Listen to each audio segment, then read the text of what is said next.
సిద్దిపేట జిల్లా గజ్వేల్ పట్టణంలోని బీజేపీ రాష్ట్ర నాయకులు ధరం గురవారెడ్డి మీడియా సమావేశం నిర్వహించారు. ఈ సందర్భంగా ఆయన మాట్లాడుతూ బీజేపీ విజయ సంకల్ప యాత్ర మెదక్ ఎంపీ నియోజకవర్గానికి సంబంధించి 5 రోజుల పాటు యాత్ర విజయవంతంగా సాగింది. పటాన్ చెరువులో మొదలైన ఈ యాత్ర నిన్న మెదక్ సభతో పూర్తయిందని 7 అసెంబ్లీ నియోజకవర్గాల్లో ప్రజలందరూ కూడా చాలా సాదరంగా ఆహ్వానించారు.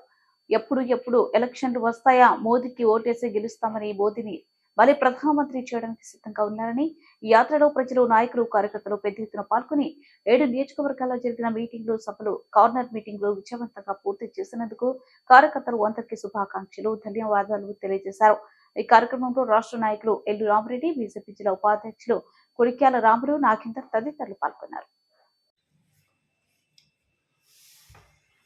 బీజేపీ విజయ సంకల్ప యాత్ర మెదక్ పార్లమెంట్ నియోజకవర్గానికి సంబంధించి 5 రోజుల యాత్ర ఘన విజయంగా సాగి నిన్న పూర్తయింది.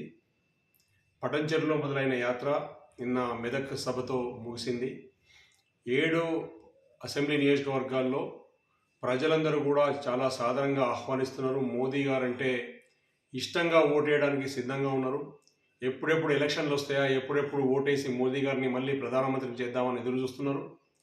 ఈ యాత్రలో అసంఖ్యాకంగా జనాలు, ప్రజలు, శ్రేయభిలాషులు, సింపథైజర్సు, కార్యకర్తలందరూ కూడా పాల్గొని ఈ 7 నియోజకవర్గాల్లో జరిగిన ర్యాలీలు, కార్నర్ మీటింగ్స్ అన్నీ కూడా విజయవంతంగా పూర్తి చేసినందుకు కార్యకర్తలందరికీ కూడా శుభాకాంక్షలు, ధన్యవాదాలు చెప్తూ పాల్గొన్న ప్రజలు, తర్వాత నరేంద్ర మోదీ గారిని ఎప్పుడెప్పుడు గెలిపించుకుందామని తహతరాడుతున్న ప్రజలందరికీ కూడా ధన్యవాదాలు చెప్తూ వచ్చే ఎలక్షన్లలో మెదక్ పార్లమెంటు సీటు గెలిచి ఖచ్చితంగా మోదీ గారికి బహుమతిగా ఇస్తామని మరొకసారి గట్టిగా చెబుతూ, మొన్న ఇక్కడ గజ్వెల్లో జరిగిన అసెంబ్లీ సెగ్మెంట్కి సంబంధించిన బైక్ ర్యాలీ మరియు గజ్వెల్ జరిగిన సభ ఉన్నదో దానికి కేంద్ర మంత్రివర్యులు, రాష్ట్ర భారతీయ జనతా పార్టీ అధ్యక్షులు కిషన్ రెడ్డి గారు కూడా హాజరై ఈ అద్భుతమైన మీటింగ్ని విజయవంతం చేసినారు.